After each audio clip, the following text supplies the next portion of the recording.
So can somebody remind me what a central angle was? What? Yes, where's the vertex of the angle? Yeah, Will. The center. Good. So if you remember a central angle, the vertex of it was in the center of the circle.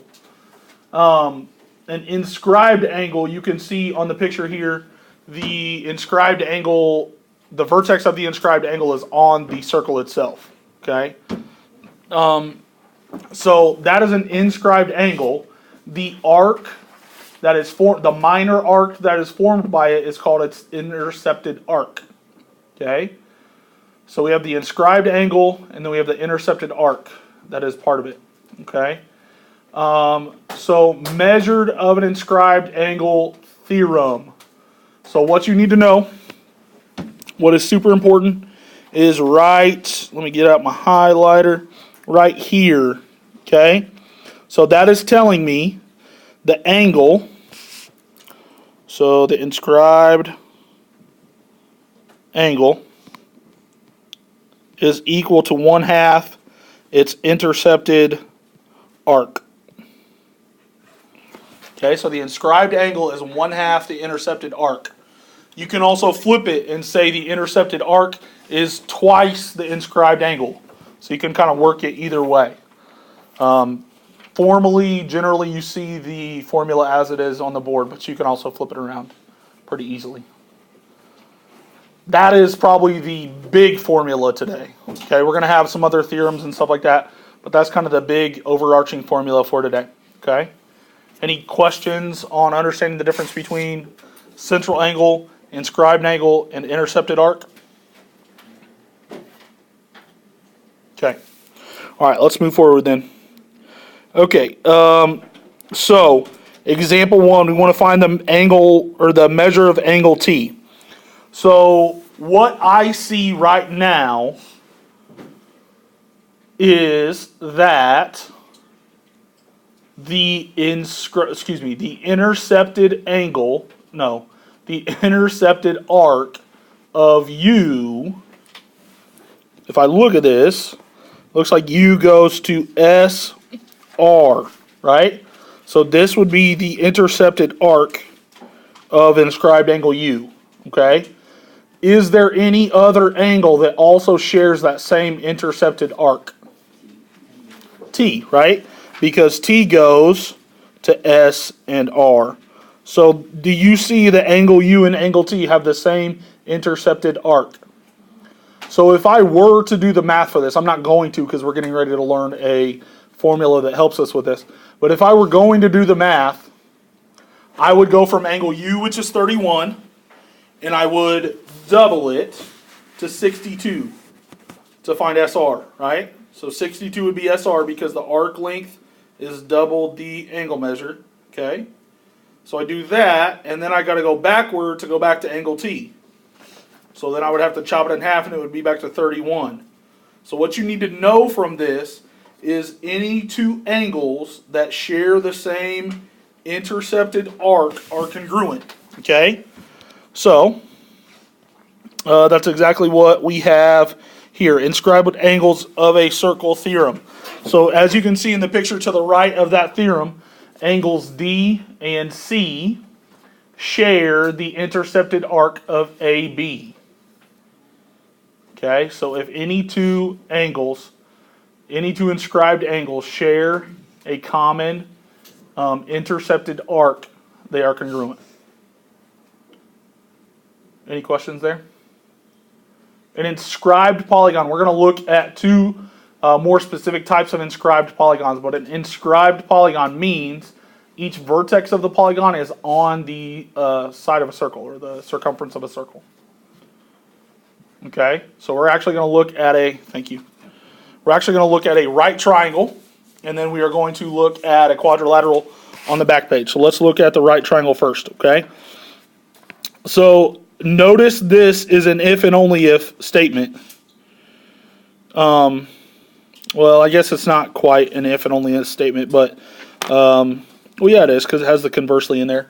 But the if and only if statement is if one side of an inscribed triangle is the diameter. So this side, let me get my pointer out. This side of the inscribed triangle is the diameter, right? Because it goes through the center. Then the triangle has to be a right triangle, and the diameter is the hypotenuse. Can you go over that one more time? Yep. So if I have an inscribed triangle, right, which I do, that has one side being the diameter, that diameter is the hypotenuse of a right triangle. So if one of the sides of a triangle is the diameter, it has to be a right triangle, and that diameter has to be the hypotenuse. So what would be my right angle in this picture? B, because it's opposite the hypotenuse, right? Conversely, if I have a inscribed triangle that is a right triangle, I know the hypotenuse has to be the diameter. So if there's an inscribed right triangle, the hypotenuse has to be the diameter. Comfort level, what are you feeling right now about what I just said? Because it's important that we kind of get a basis of where we're at, and then we can practice a little bit with it. Okay, we're feeling okay. Okay, back page. I want you guys to do the top 6. So I know there's another 4, 5, and 6 down at the bottom. Go and do the 6 that are up at the top. Ready, set, go. All right, let's take a look. So measure of angle A. So what kind of shape do we have here? We have a right triangle, and we know that side CB is the diameter, so it has to be a right triangle, and it's the hypotenuse, so angle A has to be the 90-degree angle, right? Excuse me. So 90 degrees there. What about measure of angle C then? How can we figure that out? We know angle B is 28, so subtract 180 minus 118. Good. So I know A is 90, I know B is 28, so I can find C. I just subtract those off of 180, and I get what? 62? Yeah. Okay. 62 it is. What? Oh. Okay, so BC. BC is actually asking for a length. So how could I find BC here? Good, Pythagorean theorem. What did you guys get out of Pythagorean theorem for the hypotenuse BC? 8.3? Okay, cool. I'll agree with that. The measure of AC. So the measure of AC. So remember the angle or the arc length is double the inscribed angle, right? So double 28 would be 56. Yeah. Okay. And then measure of AB. Arc length AB, that is the intercepted arc for in the inscribed angle C. And we figured out C is 62, so double that would be 124. Okay, any questions on those? All right, name 2 pairs of congruent angles.